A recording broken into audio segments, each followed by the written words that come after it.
Boa noite a todos, é um prazer estar com vocês. Esse é um programa de educação do CRO Goiás, em comemoração ao mês do cirurgião dentista. E dia 25 de outubro é o Dia Nacional do Cirurgião Dentista, também meu aniversário. E para comemorar esse mês, a Associação Brasileira de Halitose escolheu como tema mau hálito, na dúvida pergunte. Na verdade, esse é um tema da nossa campanha nacional de combate ao mau hálito. Então, a Associação Brasileira, ela já tem palestras há muitos anos. Então, essa desse ano, leva esse tema, na dúvida pergunte, mas nós já tivemos diversas palestras. Essa, por exemplo, diversas campanhas, na verdade. Essa, por exemplo, era incentivando as pessoas que passam pelo problema a procurar um cirurgião dentista. Por quê? Muitas vezes elas ficam sem saber por onde correr, a que profissional recorrer. Também já tivemos falando que mau hálito é um problema de saúde pública, visto que tanto a saúde privada, o sistema privado como o público, realiza diversas consultas e exames, muitas vezes desnecessários, porque o profissional muitas vezes não está capacitado para receber aquele paciente. Então, a gente, na verdade, já desenvolve a campanha nacional de combate ao mau hálito há muitos anos. Eu mesma, aqui em Goiânia, já realizo desde 2014. Então, é bastante tempo que a gente tem de trabalho. E esse ano, essa campanha, nós decidimos esse tema em assembleia com os membros da associação. Por quê? Nós que somos cirurgiões, dentistas, capacitados, na verdade, qualificados no diagnóstico e tratamento do mau hálito, nós vemos que as pessoas precisam de tratamento. Normalmente, o que a gente vê é que as pessoas passam por problemas sérios, problemas emocionais. Quando elas nos buscam, na verdade, elas já estão cansadas de ficar tentando soluções, às vezes autotratamentos, e muitas vezes ela já chega sofrida, dolorida mesmo. Por quê? Porque o hálito é uma condição que afeta o sistema emocional, psicológico de quem passa por ele. E aí, nessa campanha, nessa palestra de hoje, nessa apresentação, eu vou mostrar para vocês um pouquinho do que é a Associação Brasileira de Halitose e como que nós vemos esse problema que é o mau hálito. Então, se você gosta desse assunto, se interessa, acha que tem mais gente que precisa saber disso, mande para os seus amigos aí, manda um aviãozinho lá no Instagram falando que Karine está lá apresentando a palestra, o CRO está online agora nesse momento. E para você que está em casa, está me assistindo não hoje, no dia 20 de outubro, mas qualquer outro dia, fique aí até o final que eu tenho certeza que alguma coisa você vai aprender comigo hoje, tá bom? Então vamos lá. A associação, ela não é uma menininha, ela já é maior. Agora, dia 31 de outubro, fazemos 24 anos. Não é brincadeira, É bastante tempo. Então, muita gente, muitos profissionais, até mesmo cirurgiões dentistas, desconhecem que existe a associação. Então, nós temos um trabalho que de educação continuada dentro da própria associação, para os membros da associação. Nós temos encontros brasileiros de halitose, encontro científico que acontece todos os anos, junto ao maior congresso, na época, na verdade, do maior congresso internacional de odontologia, que é o CIOSP, em São Paulo. E aí nós desenvolvemos esse trabalho de educação entre os profissionais que já são da aba e também aqueles profissionais que queiram aprender. Mas fora isso, hoje nós estamos aqui ao vivo. Eu falei para o CRO Goiás que eu preferia fazer essa palestra online pelo seguinte motivo. Quando eu estou ao vivo lá com alguns colegas no auditório do nosso conselho, eu não tenho uma população. E quando a gente está assistindo a um profissional de casa, eu quero ver um assunto, eu corro para o YouTube, eu corro lá para qualquer outro meio de comunicação, que eu esteja deitado no meu sofá, que eu esteja entrando dentro do assunto que eu queira. Então, assim, eu queria que o CRO colocasse esse tema para a gente mostrar para os profissionais da odontologia, outros profissionais de saúde e também para a população que é a maior interessada nesse assunto. Então, o nosso intuito de associação é divulgar esse problema, que é a halitose. E aí nós temos também, dentro da associação, o SOS Mau Hálito. E aí quando a gente fala SOS Mau Hálito, as pessoas às vezes pensam assim, nossa, mas que é isso, né? Que coisa é isso? É justamente pela essa questão do mau hálito. Na dúvida, pergunte. Quantas pessoas você não conhece que às vezes você sente que ela tem um hálito alterado, mas você não tem coragem de comunicar? Quantas pessoas têm insegurança em relação ao próprio hálito? E o SOS, ele veio para ajudar a você que está aí, que tem vergonha de falar para outra pessoa, que sente que o hálito dela está ruim. Sabe por quê? Porque é realmente constrangedor. Você fica com medo de ofender, de deixar aquela pessoa entristecida. Para isso, a associação já tem esse serviço que também não é de agora. Então, nós temos lá o modelo de e-mail, nós enviamos o e-mail, mas para isso, você tem que ser, por exemplo, se eu tivesse no seu lugar que está em casa, eu nem recorreria a SOS Mau Hálito. Por quê? Quando a gente pensa em um problema de saúde, o melhor seria que você pudesse falar para aquela pessoa, não é uma doença, a halitose não é uma doença como vocês vão ver, mas que você pudesse falar para a pessoa, olha, seu hálito está alterado em algum minuto, é claro, você não vai fazer essa comunicação na frente de outras pessoas. Por quê? Porque realmente é constrangedor. Então, se coloque no lugar daquela pessoa que passa por isso.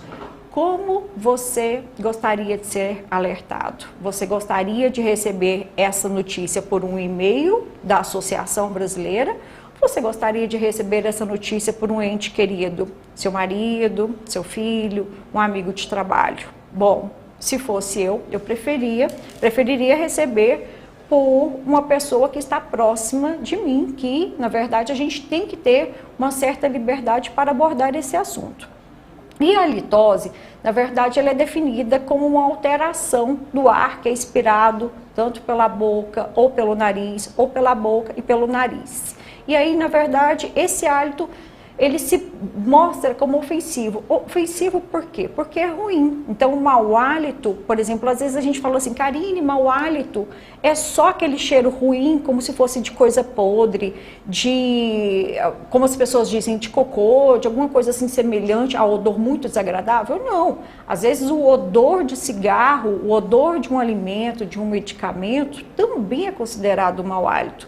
Mas não por micro-organismos, por bactérias, mas sim pelo um odor carregado, que a gente chama muitas vezes de odores aromáticos, ou outros odores que não são compostos sulfurados voláteis, que aí fazem um odor mais carregado. Só que quando a gente tem esse odor muitas vezes carregado, que é fisiológico, como o hálito da manhã, aquilo lá tende a desaparecer quando a gente já acorda, já começa a produzir mais saliva, escova os dentes, faz a sua refeição.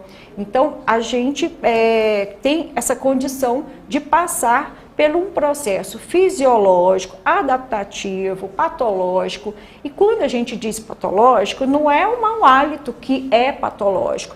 Patológico são as alterações que podem acontecer dentro da boca. Então, por exemplo, doenças da gengiva, como cárie, periodontite, gengivite, placas sobre os dentes, placa é aquela camadinha gosmenta que se adere aos dentes, se adere à língua.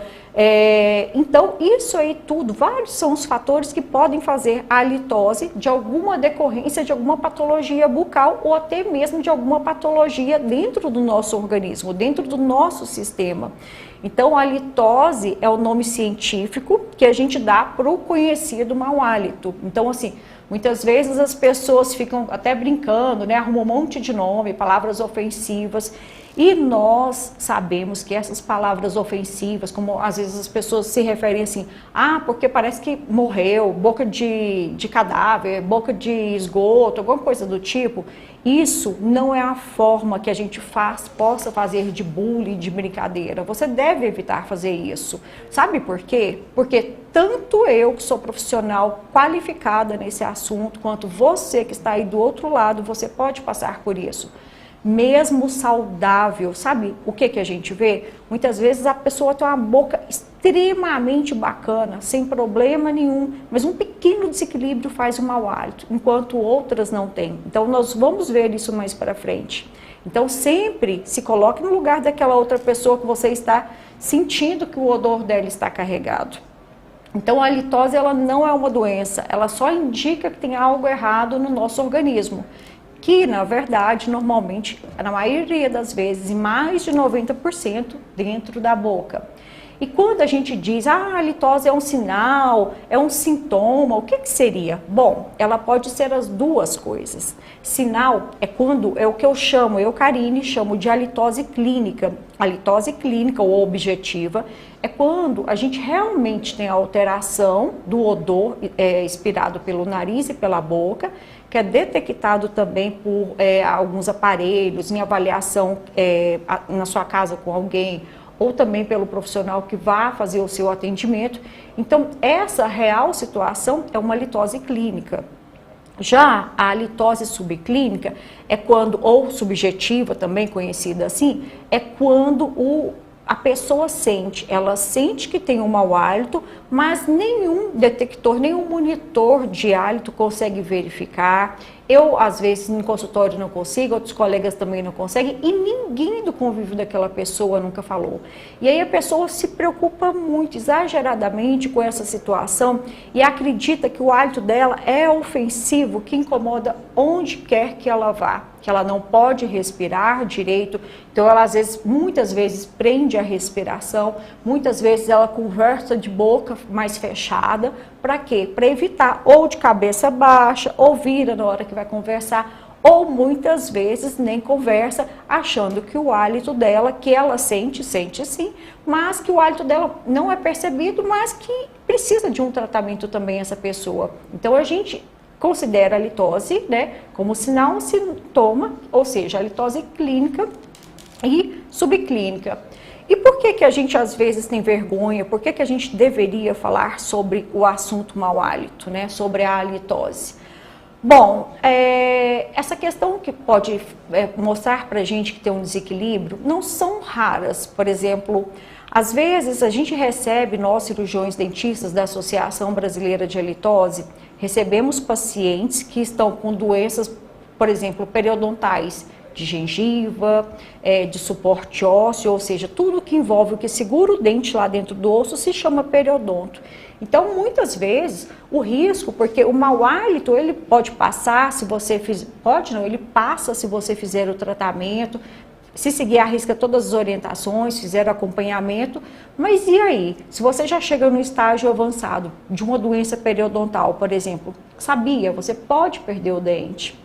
E outras vezes, às vezes você tem uma lesão dentro da sua boca, uma ferida, que você acha que aquilo é normal, está deixando passar, até passar, e aquilo lá está fazendo mau hálito. Só que aquilo lá também pode sinalizar para a gente uma doença até mesmo oncológica.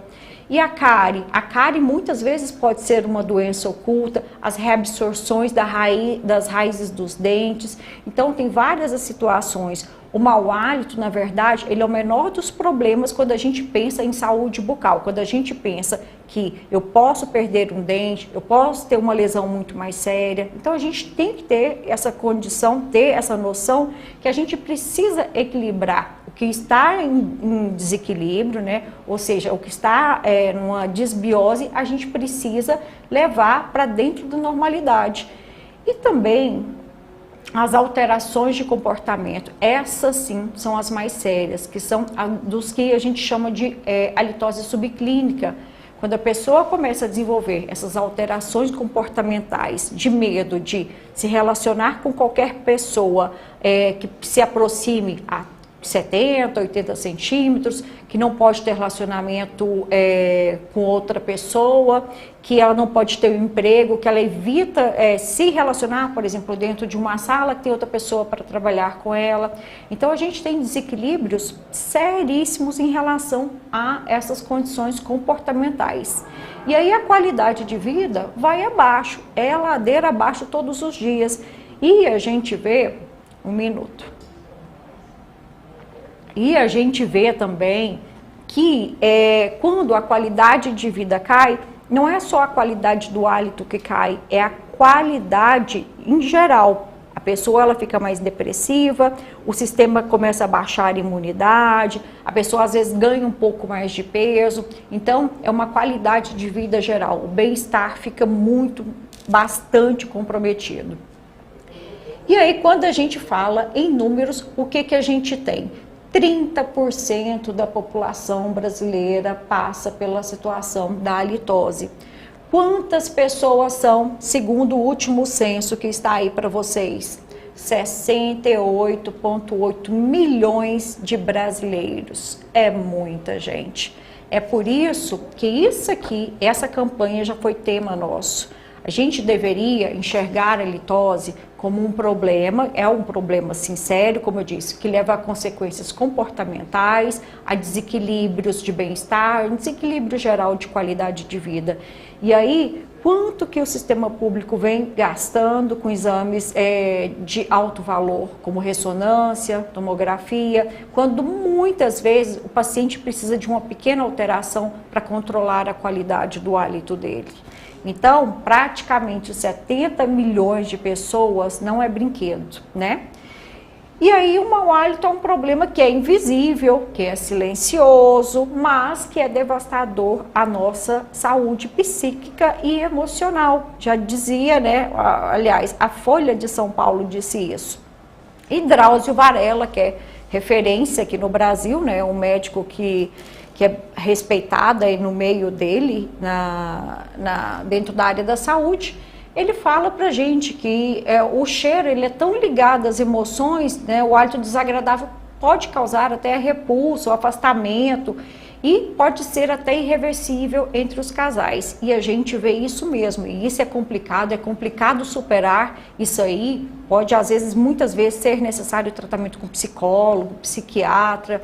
Então, conviver realmente, você ter um parceiro que tem a qualidade do hálito muito alterada, realmente é difícil. Então, não é bom você beijar, você às vezes evita de namorar, ou às vezes você tem receio e você que está evitando, quando muitas vezes você sente que o seu hálito está alterado, quando não está. Então, nessa situação, o melhor que você tem a fazer é procurar um cirurgião dentista. E dentro da área da odontologia, assim como da medicina ou de qualquer outra área da saúde, a gente tem profissionais especializados que se dedicam a áreas específicas. Por exemplo, no Brasil, tem a associação que é composta por diversos cirurgiões dentistas.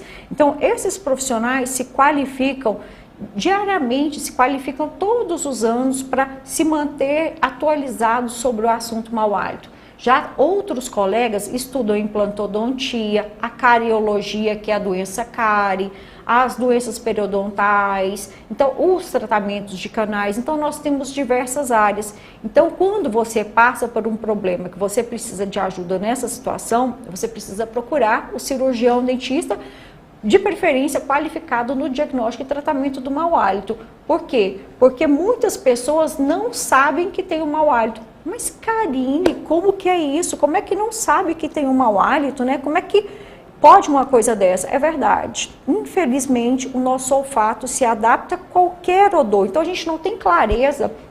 Tô sentindo um gosto ruim na boca. Será que eu estou com mau hálito?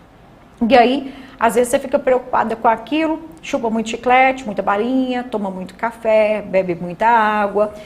E aí, se a gente pudesse detectar a qualidade do nosso hálito através de uma cor, que cor será que você iria querer? Esse mais clarinho, esse rosa, né? Se a gente pudesse ter um corante, será que eu tô com mau hálito? Esse corante vai me mostrar que eu tô. Infelizmente, ainda hoje isso não existe. Então, a melhor forma que a gente tem a fazer é perguntar para outra pessoa. Como diz aqui nesse slide, a gente não consegue sentir o nosso próprio cheiro. Por quê? O nosso olfato ele se acostuma com o cheiro do nosso perfume, da nossa casa, do nosso carro, de qualquer ambiente que seja que a gente esteja diariamente. Então, por exemplo, eu comprei um perfume, no máximo em 1-2 semanas eu ainda sinto o perfume. Tá, mas na hora que eu passo eu sinto um pouquinho. Sente sim. Mas no máximo, em minutos, você já não sente mais nada. Pode ser o perfume mais doce, mais forte que tem no mundo que você não sente. Então a gente acostuma a qualquer cheiro da comida, qualquer cheiro de tudo. Então, por exemplo, você vai visitar sua tia. Quando você chega na casa da sua tia, aquele é o cheiro. Quando você vai em uma loja, que cheiro bom, que shopping tem um cheiro cheiroso, né? Um cheiro bom. É por quê? Porque aquilo lá não é um ambiente que você está. Agora, se você trabalha nesse shopping, se você trabalha lá naquele lugar, se você vai naquela casa diariamente, você já é acostumado com aquele cheiro, rapidinho aquele cheiro passa. Então a gente precisa dar ajuda perguntando para outra pessoa ou fazendo a avaliação clínica, né, ou de exames com o profissional. E essa questão da gente adaptar aos cheiros, isso aí é porque o nosso organismo, em tudo que acontece, normalmente ele tenta se equilibrar, que é o que está escrito aí como homeostasia. E a exposição desse cheiro, né, como eu disse, rapidamente, né, esse cheiro, a qualquer odor, ela desaparece muito rápido. Então, a gente tem essa parte amarela aí, que são as células olfativas, né, são a parte sensitiva, né, sensorial. Então, e aí a gente, nesse caminhozinho que a gente tem aí dessa cabeça, desse cérebro, onde a gente vê essa parte amarelinha, né, é a parte que se capta os odores.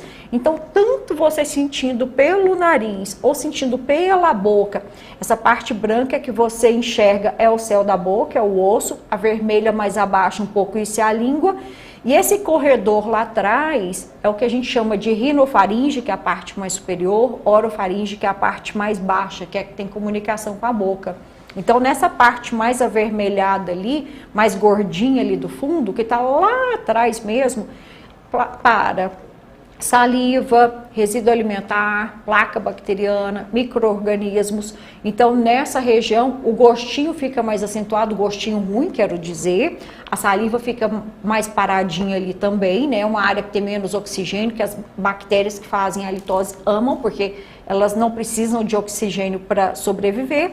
E aí esse cheirinho, às vezes a pessoa tem caso também, as amígdalas são duas estruturas que estão aqui nessa região, às vezes faz aquela massinha mal cheirosa, que é muito comum, que eu faço, que muita gente faz, isso não é problema, não é motivo para se tirar amígdalas normalmente. E aí nessa parte de trás, a gente sente esse odor, às vezes a gente sente, aí outra pessoa não sente, então às vezes você sente um gosto ruim, parece que eu estou com mau hálito. Será que eu estou com mau hálito? Principalmente se você ficar muito tempo sem comer, sem beber água, conversando sem parar, que a boca está só ressecando. Então, num jejum de mais de 12 horas ou mais. Então, tudo isso começa a ficar um pouco mais amargo. E se tiver com a boca mais seca, sem saliva, aí a situação é pior. Então, esse corredorzinho ali entre a parte lá de cima do nariz, que são essas duas, como se fossem dois dedinhos vermelhos dentro do nariz, e essa parte que vem descendo em direção à boca, essa aí, rinofaringe e orofaringe, é a região, é o corredor por onde o ar transita. Então, você pode sentir o cheiro pelo nariz, que é a via ortonasal, e pela via retronasal, que é essa parte mais avermelhada aí, esse corredor que sobe em direção ao nariz, tá certo? Então, essa adaptação olfativa, ela é minha, ela é sua, ela é de qualquer pessoa, a menos que a pessoa tenha algum comprometimento que realmente ela não tenha olfato, tá? E então, essa confusão de paladar, que é o que leva muita gente à preocupação, ao desespero, a achar que o gosto ruim, amargo, como a gente costuma dizer aqui em Goiás, gosto de cabo de guarda-chuva, muitas vezes. E aí, qualquer gostinho que alterou, você pensa, meu hálito tá ruim. E eu vou contar para vocês, eu já contei isso já em algumas, quem já me acompanha há um tempo, já contei isso em alguma situação. Já teve época da odontologia recém-formada, que meu atendimento era completamente diferente do que é hoje, que eu tinha paciente de 40 em 40 minutos, de 30 em 30 minutos. E aí eu ficava sem beber água, sem o banheiro, sem nada. A boca ficava muito mais seca. Eu morria de medo de ter mau hálito. Por quê? Porque eu estava sentindo gosto ruim na boca. Hoje ainda, se você está pensando assim, nossa, mas será que realmente esse negócio de gosto, será que isso não faz a litose? Porque quando eu falo, isso assim, não é só eu, Karine, eu falo pelos meus colegas também da associação. Aí a gente fala, olha, o gosto que você está sentindo nem sempre pode fazer mau hálito. E a pessoa fica desconfiada, com a pulga atrás da orelha, pensando, essa doutora não está certa. Esses equipamentos que ela está medindo não estão certos. Não sei se eu posso confiar. E muitas vezes nessa questão do gosto, algumas pessoas saem peregrinando de consultório em consultório, dentro dos profissionais até mesmo da Associação Brasileira de Litose, na medicina, principalmente na gastroenterologia, com médico otorrino. E uma coisa eu tenho para contar para vocês. Todos nós, quando bebemos excesso de café, temos a boca muito mais amarga, só que aí a gente vai ficar com o amargo do café, né? O cheirinho, um tempo a gente fica sentindo o cheirinho do café, às vezes toma tanto café, a gente tem redução da produção do fluxo salivar, a questão também, estou com refluxo gastroesofágico, ou seja, entre estômago e esôfago a gente tem uma válvula que abre e fecha para o alimento passar, se essa válvula tiver um defeito, o conteúdo que já está lá dentro daquela bolsinha, que é o estômago, às vezes aquilo lá vem para cima de novo, vem para a boca. Esse ácido é um ácido, então ele já tem um gosto ruim, um gosto amargo, e muitas vezes você tem refluxo, não sabe, você precisa de acompanhamento com médico gastroenterologista, precisa fazer uma endoscopia, mas não é porque você tem refluxo, ou tem gastrite, ou tem uma outra desordem gástrica que você tem mau hálito pelo sistema gástrico. Então as pessoas têm muito essa confusão, acreditam que o primeiro profissional a ser procurado deveria ser o gastroenterologista, né, que é o que cuida do sistema gástrico, esôfago, intestino junto, estômago. Então eles acreditam que, eu tenho algum problema, porque meu vizinho falou que se eu for fazer uma endoscopia, já vai descobrir, já vai fazer tratamento. E muitas vezes ele fala assim, fui do doutor, tratei, mas não teve melhora. Não teve melhora porque não é do sistema gástrico. Então, na odontologia, nesses profissionais qualificados em halitose, a gente faz os exames necessários para se verificar. É halitose bucal, é sistêmica, é uma halitose nasal, de onde que está vindo esse mau odor, tá? Então, a gente tem que tomar cuidado. Mais uma vez, aí o que a gente faz? Pergunta para quem está pertinho da gente, que a gente possa confiar.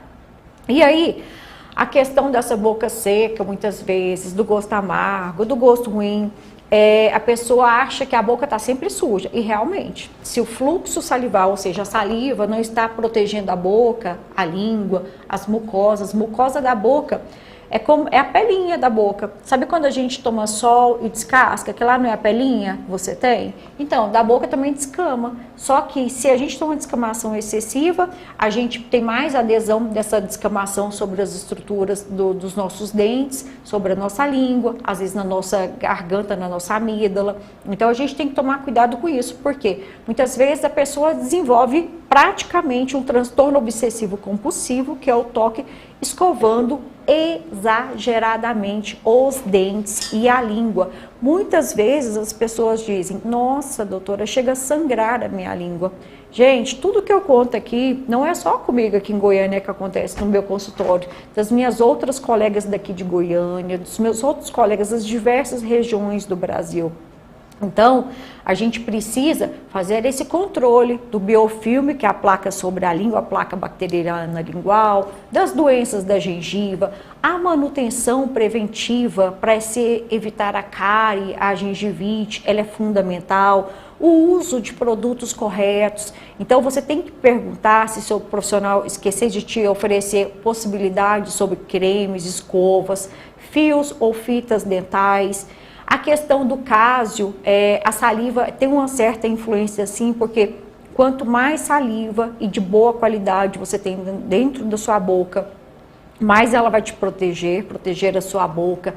Ela vai evitar também a formação dos cásios, porque ela vai estar lavando lá naquela região.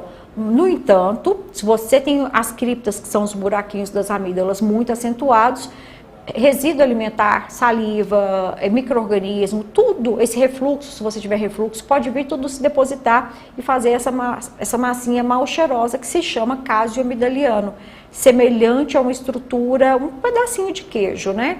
Então, por isso que tem esse nome. E o cásio tem um odor tão forte, tão considerável, que se você colocar no dedo, se você apertar, só se você tomar uns 2, 3 banhos para esse cheiro passar. Se você pegar e sentir assim, você sente um cheiro ruim, mas se você apertar, é liberação total de enxofre. Então, o cheiro realmente é muito ruim.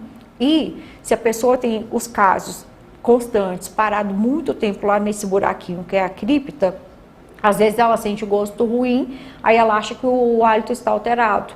Quando nem sempre os cásios vão fazer o hálito alterado, vão mudar essa condição da qualidade do seu hálito. E aí, essas medidas que muitas vezes as pessoas têm, por exemplo, avaliar o próprio hálito, fazendo isso aqui, ó. Lambendo, raspando com colher, cheirando, tudo isso não adianta. Tudo isso pode dar o que a gente chama de falso positivo. Então, a melhor forma de você avaliar novamente é perguntando para outra pessoa, tá? Então, o hálito que você às vezes pode sentir que não tem nada e você tem a halitose, e às vezes você sente que sua boca está com um gosto péssimo, uma condição ruim, mas você não tem halitose. Então, precisa realmente procurar. Essa camadinha sobre a língua também, que as pessoas conhecem como saburra lingual, isso é frequente. Isso todos nós vamos fazer, todo o dia inteiro. A placa bacteriana, que é essa estrutura, que é essa massinha que se deposita sobre os dentes, sobre a língua. Isso aí é uma camada que forma você comendo ou não comendo, escovando ou não escovando. Opa, mas espera aí. Você está me falando que escovando ou não escovando, então por que eu vou escovar os dentes? É porque se você não desorganizar essa placa, que é essa massinha, às vezes a pessoa tira com a unha, tira com alguma coisa, passa a ver uma gosma, né? Então, se você deixar aquilo lá se acentuar, é mais ou menos como se fosse isso aqui, ó. Uma vem com outra, e vai todo mundo aderindo. Cada vez essa parede, ela vai criando como se fosse um escudo. Ela vai ficando lá muito ácida, muitas vezes, maior risco para cárie, algumas vezes para gengivite, mas também ela pode se endurecer formando tártaro, que pode levar à doença periodontal, que se chama periodontite, que é uma doença da gengiva muito mais grave, que pode levar à perda dental, se não controlada a tempo. Então, precisamos cuidar, no geral, da nossa saúde bucal. E como saber? Perguntando, como eu já disse diversas vezes. Então, não tem outra forma. Se você não quer perguntar em casa, você vai ter que perguntar para o seu cirurgião dentista. E uma coisa é fato, uma coisa é muito certa, que também, como eu disse, não é só comigo, Karine, com todos os profissionais da associação. O que é que os nossos pacientes nos dizem? Doutora, eu faço tratamento com dentista, o mesmo dentista já há 20 anos, não tem coragem de falar isso com ele, não tem coragem de falar isso com meu marido. Quantas pessoas eu recebo no consultório que às vezes a esposa, o pai, não sabe nem que está lá dentro comigo. Por quê? Por vergonha de perguntar sobre essa situação. E não é casamento que tem casamento de 1 ano, de alguns meses, de 10 anos. Não, é casamento de muitos anos. Então a gente tem que criar proximidade, criar coragem e perguntar: olha, fulano, se algum dia, por acaso, você sentir que meu hálito não está bom, você pode, por favor, me avisar? Ou muitas vezes, como a gente vai ver aqui agorinha, você não precisa nem te perguntar quando você tem o hálito alterado. A outra pessoa vai dizer, porque, como eu disse, não é fácil conviver com quem tem mau hálito. E aí, muitas vezes, as pessoas incomodadas sem saber como que avisa, oferecem balinha, jogam indiretas, e aquilo lá até pode acontecer. Só que outras vezes, para a pessoa que tem a halitose, que a gente chama subjetiva, ou seja, que ela sente o hálito, mas outras pessoas não sentem, qualquer coisa, por exemplo, se eu afastar a minha cadeira, se eu falar que eu fui lá na Karine tratar os dentes, se eu coçar o nariz, virar o rosto, ligar o ar-condicionado, abrir a janela, abaixar a cabeça, qualquer movimento que seja, às vezes ela acha que é por causa da condição do hálito dela, que está muito forte, quando muitas vezes não está. Então, e tem aquele negócio também, né? Às vezes não tem vergonha de falar assim, você escovou os dentes? Não, porque parece que seu hálito está alterado, né? Então, a gente precisa entender melhor, né, essas atitudes das pessoas. Você precisa entender que você precisa de ajuda se você passa por isso. Então, como eu disse, se o hálito realmente é muito comprometido, a queixa é espontânea. E são as pessoas do seu convívio que vão te dizer normalmente. Aquelas que você não tem muita intimidade, raramente elas vão ter a coragem de te comunicar sobre a situação. Então, a gente não deve julgar a pessoa achando que ela tem halitose porque ela é porca, porque ela não quer procurar tratamento. Por quê? Quando ela tem um hálito alterado, realmente realmente quer ter o hálito alterado, ela não sabe que tem essa situação alterada. Então isso é um enorme sofrimento para quem passa, tá, por essa situação. E é importante a gente, como eu disse, conversar de uma forma que a gente não vá magoar outra pessoa, né? Então, se você conhecer alguém aí que está com hálito alterado, se quiser pode mandar, é claro, o SOS, mas tenta conversar, falar de pertinho para ela, né, a sós com ela, falar para ela que a condição tem tratamento, que normalmente é da boca, que existem profissionais capacitados para aquilo, que se quiser, entra no site da Associação Brasileira de Halitose, ao final dessa palestra nós temos todos os contatos do nosso site, das nossas redes sociais, tá? E aí, como eu disse, não vá lamber o pulso, não vá fazer conchinha, não vai ficar aí oferecendo chiclete, jogando indireta para o amigo, para o seu parente, tá? E porque nada disso que se faz é confiável. E aí, o nosso colega da Associação Brasileira, o Dr. Maurício Conceição, ele tem um estudo sobre esse perfil psicopatológico e uma revisão, o que ele mostra pra gente, né? Que em geral, existem 4 grupos de indivíduos em relação à halitose.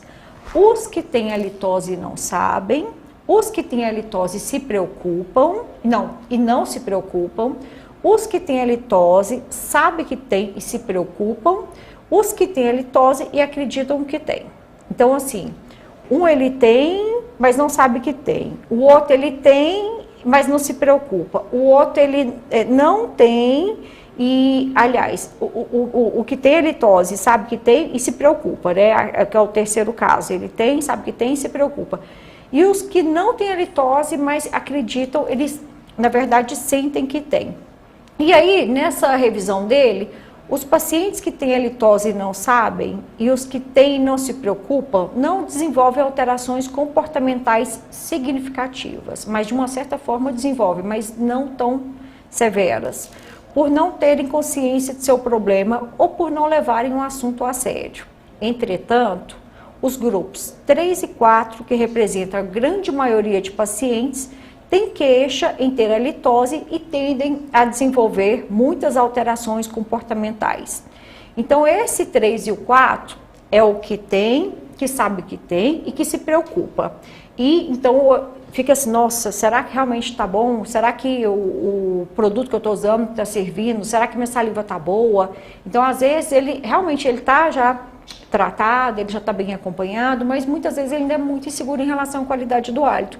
E tem os que têm halitose subclínica, que na verdade não tem essa halitose para outras pessoas sentirem, mas ele tem certeza que o diagnóstico da Karine, do João, da Maria, que são os profissionais que já tratam desse assunto há 10 anos, 20 ou mais, que esses profissionais erraram no diagnóstico e que os aparelhos também estão errados. Então, infelizmente, esse caso 4 é o que a gente tem mais problema e que muitas vezes a gente precisa de acompanhamento psicológico e ou psiquiátrico. E essa questão do paradoxo do mau hálito é o seguinte, muitos pacientes eles desenvolvem essas percepções erradas sobre o próprio hálito que afetam profundamente as suas vidas. Outras pessoas que têm halitose estão cientes da condição. É o fenômeno que é chamado paradoxo do mau hálito, porque é uma contradição. Quem tem não sente e quem às vezes não tem perceptível, ele sente que tem. Então esse é o grande paradoxo. Por quê? Por causa da fadiga olfatória. E aí nós temos os profissionais, né, dentro da associação, são os profissionais indicados. Profissionais indicados são profissionais que passaram pelos critérios estabelecidos pela Associação Brasileira de Halitose, que se atualizam constantemente para se manterem dentro do indicador da associação. Já os membros são profissionais, podem ser, os indicados são apenas cirurgiões dentistas, tá? Brasileiros. Os membros são profissionais, pode ser estudante de odontologia, médico, cirurgião dentista, que às vezes ainda não estudou, mas está aprendendo sobre o assunto, e que normalmente esse membro, ele tem a pretensão de chegar a ser um profissional indicado, por quê? Porque ele quer se aprofundar no assunto.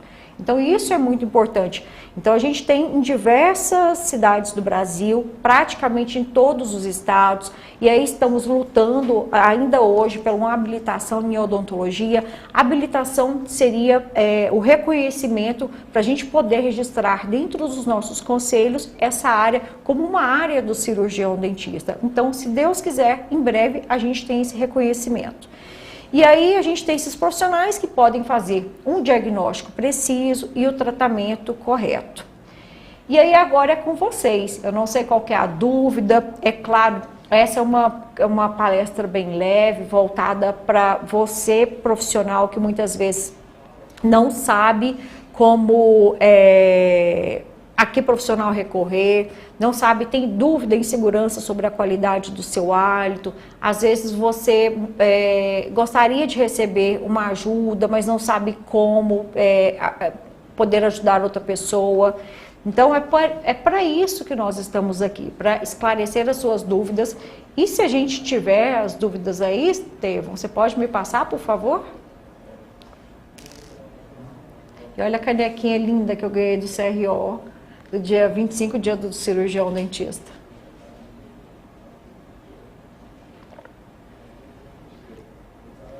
Existe algum protocolo a ser seguido no tratamento? A questão do protocolo é o seguinte: quando o paciente vem para consulta, cada profissional, mesmo que a gente seja indicado, cada um tem sua técnica de trabalho, tem o seu jeito de levar o diagnóstico e a conduta daquele tratamento. Então a gente tem sim os protocolos, só que não é porque a alteração do seu hálito é igual da Maria, por exemplo, é o mesmo gás que é perceptível, que vai ser o mesmo tratamento. Não. Então, o protocolo ele é de acordo com qual é o seu problema. Então, vamos supor, seu problema é um problema simples, que eu preciso... Você está com um pequeno desequilíbrio microbiano, na verdade, bacteriano, e aí eu preciso corrigir aquela placa sobre os dentes, sobre a língua. Então, o seu protocolo muitas vezes vai ser o quê? Tratamento periodontal básico, pode ser uma terapia fotodinâmica, que é a inativação de micro-organismos sobre a língua ou sobre as bolsas dentro da gengiva, que são as doenças periodontais. O uso correto, a indicação do uso correto de produtos, o acompanhamento durante algum tempo para se ver se você realmente está conseguindo controlar a qualidade do seu hálito, como da higiene bucal também.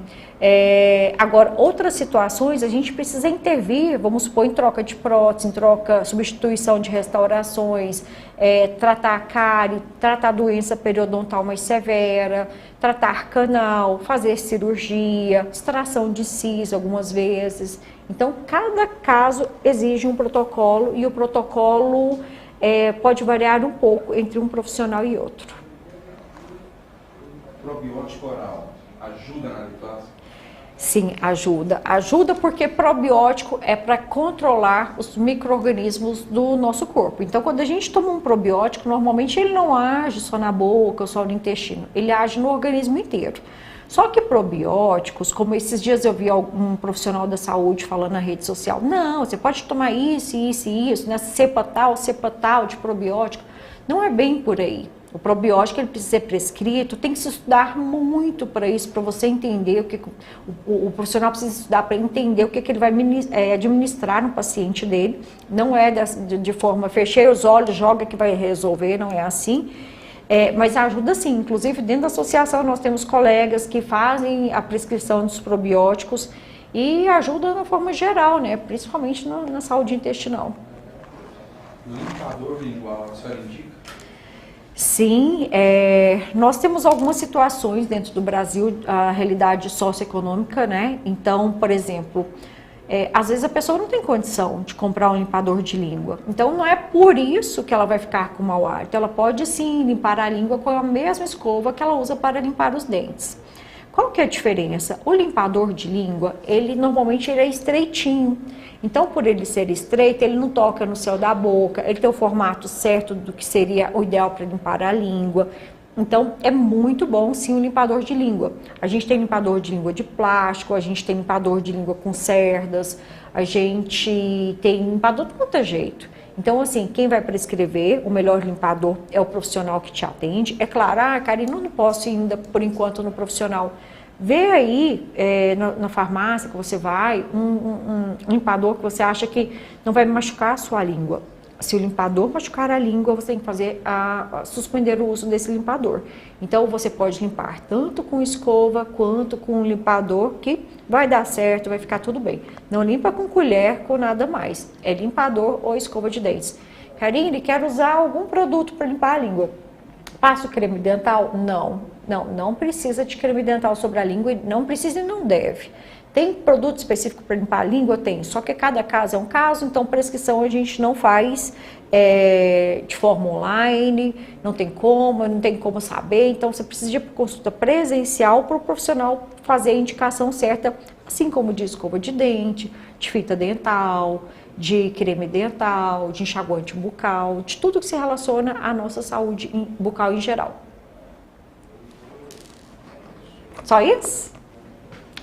Bom, aqui eu agradeço a vocês, principalmente ao meu Conselho Regional de Odontologia, CRO Goiás, na presidência do Dr. Renison, temos também os outros diretores. O CRO Goiás é uma entidade que é muito proativa. Eu tenho orgulho de poder ter essa colaboração quando a gente pede o espaço para a Associação Brasileira de Halitose.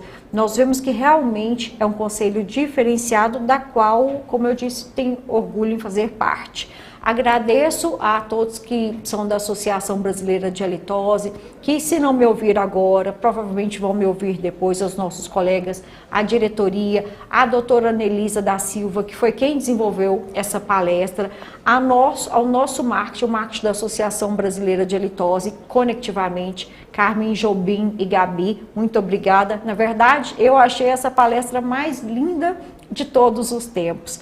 Então, muito obrigada a você que está aí, você que é profissional da saúde, não necessariamente cirurgião dentista, mas você que é médico ou nutricionista, você que é uma pessoa comum, que não é profissional da saúde, seja muito bem-vindo à associação. O nosso site está aí, o abha.org.br. Lá nós temos uma parte que mostra quem são os profissionais indicados, falando sobre a halitose. Então, você pode nos acompanhar por lá, também pelo Facebook, pelo YouTube da ABA e pelo Instagram, na qual nós somos muito mais ativos do que as outras redes sociais, tá bom? Agradeço a você que ficou comigo até aí nesse momento. Um grande abraço e um ótimo final de semana para você que está me assistindo hoje na quinta-feira. Para você que está assistindo depois, um grande abraço em você também.